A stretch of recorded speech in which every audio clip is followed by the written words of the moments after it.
उत्पत्ति अध्याय 30।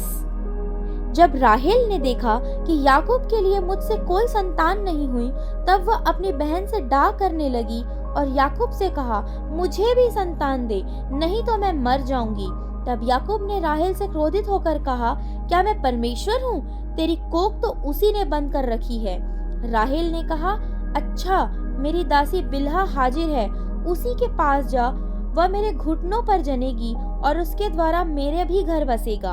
तब उसने उसे अपनी दासी बिल्हा को दिया कि वह उसकी पत्नी हो, और याकूब उसके पास गया, और बिल्हा गर्भवती हुई और याकूब से उसके एक पुत्र उत्पन्न हुआ।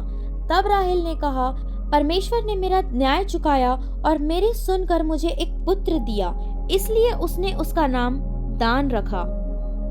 राहेल की दासी बिल्हा फिर गर्भवती हुई और याकूब से एक और पुत्र उत्पन्न हुआ।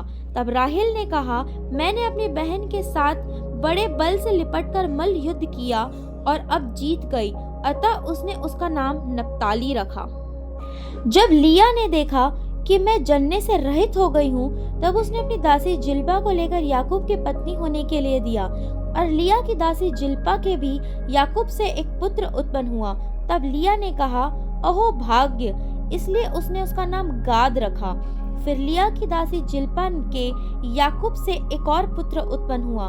तब लिया ने कहा, मैं धन्य हूँ, निश्चय स्त्रियां मुझे धन्य कहेंगी, इसलिए उसका नाम आशेर रखा। गेहूं की कटनी के दिनों में रूबेन को मैदान में दूदा फल मिले, और वह उनको अपनी माता लिया के पास ले आया। तब राहेल ने लिया से कहा, अपने पुत्र के दूदा फलों में से मुझे कुछ दे। उसने उससे कहा, तूने जो मेरे पति को ले लिया है, क्या यह छोटी बात है? अब क्या तू मेरे पुत्र के दूदा फल भी लेना चाहती है? राहेल ने कहा, अच्छा, तेरे पुत्र के दूदा फलों के बदले वह आज रात को तेरे संग सोएगा। सांझ को जब याकूब मैदान से आ रहा था, तब लिया उससे भेंट करने को निकली और कहा, तुझे मेरे ही पास आना होगा, क्योंकि मैंने अपने पुत्र के दूदा फल देकर तुझे सचमुच मोल लिया। तब वह उस रात को उसी के संग सोया। तब परमेश्वर ने लिया की सुनी, और वह गर्भवती हुई और याकूब से उसके 5वां पुत्र उत्पन्न हुआ। तब लिया ने कहा, मैंने जो अपने पति को अपनी दासी दी, इसलिए परमेश्वर ने मुझे मेरी मजदूरी दी है, इसलिए उसने उसका नाम इस्साकार रखा। लिया फिर गर्भवती हुई और याकूब से उसके 6वां पुत्र उत्पन्न हुआ। तब लिया ने कहा, परमेश्वर ने मुझे अच्छा दान दिया है, अब की बार मेरा पति मेरे संग बना रहेगा, क्योंकि मेरे उससे 6 पुत्र उत्पन्न हो चुके हैं, इसलिए उसने उसका नाम जबलून रखा। तत्पश्चात उसके एक बेटी भी हुई और उसने उसका नाम दीना रखा। परमेश्वर ने राहेल की भी सुधि ली और उसकी सुनकर उसकी कोख खोली, इसलिए वह गर्भवती हुई और उसने एक पुत्र को जन्म दिया। तब उसने कहा, परमेश्वर ने मेरी नाम धराई को दूर कर दिया, इसलिए उसने यह कहकर उसका नाम यूसुफ रखा, परमेश्वर मुझे एक पुत्र और भी देगा। जब राहेल से यूसुफ उत्पन्न हुआ, तब याकूब ने लबान से कहा, मुझे विदा कर कि मैं अपने देश और स्थान को जाऊं। मेरी स्त्रियां और मेरे बच्चे, जिनके लिए मैंने तेरी सेवा की है, उन्हें मुझे दे कि मैं चला जाऊं। तू तो जानता है कि मैंने तेरी कैसी सेवा की है।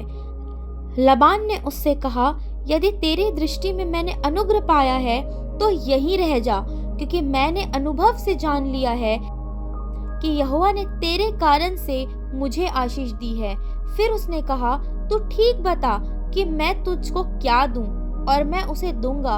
उसने उससे कहा, तू जानता है कि मैंने तेरी कैसी सेवा की और तेरे पशु मेरे पास किस प्रकार से रहे। मेरे आने से पहले वे कितने थे और अब कितने हो गए हैं, और यहोवा ने मेरे आने पर तुझे आशीष दी है, पर मैं अपने घर का काम कब करने पाऊंगा? उसने फिर कहा, मैं तुझे क्या दूं? याकूब ने कहा, तू मुझे कुछ न दे, यदि तू मेरे लिए एक काम करे, तो मैं फिर तेरी भेड़ बकरियों को चराऊंगा और उनकी रक्षा करूंगा। मैं आज तेरी सब भेड़ बकरियों के बीच होकर निकलूंगा, और जो भेड़ या बकरी चित्ती वाली और चितकबरी हो, और जो भेड़ काली हो और जो बकरी चितकबरी और चित्ती वाली हो, उन्हें मैं अलग कर रखूंगा, और मेरी मजदूरी में वे ही ठहरेंगी। और जब आगे को मेरी मजदूरी की चर्चा तेरे सामने चले, तब धर्म की यही साक्षी होगी, अर्थात बकरियों में से जो कोई न चित्ती वाली न चितकबरी हो और भेड़ों में से जो कोई काली न हो, यदि मेरे पास निकले तो चोरी की ठहरेंगी। तब लबान ने कहा, तेरे कहने के अनुसार हो। अतः उसने उसी दिन सब धारी वाली और चितकबरी बकरों और सब चित्ती वाली और चितकबरी बकरियों को, अर्थात जिनमें कुछ उजलापन था, उनको और सब काली भेड़ों को भी अलग करके अपने पुत्रों के हाथ सौंप दिया। और उसने अपने अपने और याकूब के बीच में 3 दिन के मार्ग का अंतर ठहराया, और याकूब लबान के भेड़ बकरियों को चराने लगा। तब याकूब ने चिनार और बादाम और अमरोन वृक्ष की हरी हरी छड़ियां लेकर उनके छिलके कहीं कहीं छील के उन्हें धारीदार बना दिया, ऐसी कि उन छड़ियों की सफेदी दिखाई देने लगी। तब छिली हुई छड़ियों को भेड़ बकरियों के सामने उनके पानी पीने के कठौतों में खड़ा किया, और जब वे पानी पीने के लिए आई तब गाभिन हो गई। छड़ियों के सामने गाभिन होकर भेड़ बकरियां धारी वाली, चित्ती वाली और चितकबरे बच्चे जनी। तब याकूब ने भेड़ों के बच्चों को अलग अलग किया और लबान की भेड़ बकरियों के मुंह को चित्ती वाली और सब काले बच्चों की ओर कर दिया, और अपने झुंडों को उनसे अलग रखा और लबान की भेड़ बकरियों से मिलने न दिया। और जब जब बलवंत भेड़ बकरियां गाभिन होती थी, तब तब याकूब उन छड़ियों को कठौतों में उनके सामने रख देता था, जिससे वे छड़ियों को देखती हुई गाभिन हो जाएं। पर जब निर्बल भेड़ बकरियां गाभिन होती थी, तब वह उन्हें उनके आगे नहीं रखता था। इससे निर्बल निर्बल लबान की रही और बलवंत बलवंत याकूब की हो गई। इस प्रकार वह पुरुष अत्यंत धनाढ्य हो गया, और उसे बहुत सी भेड़ बकरियां और दासियां और दास और ऊंट और गधे हो गए।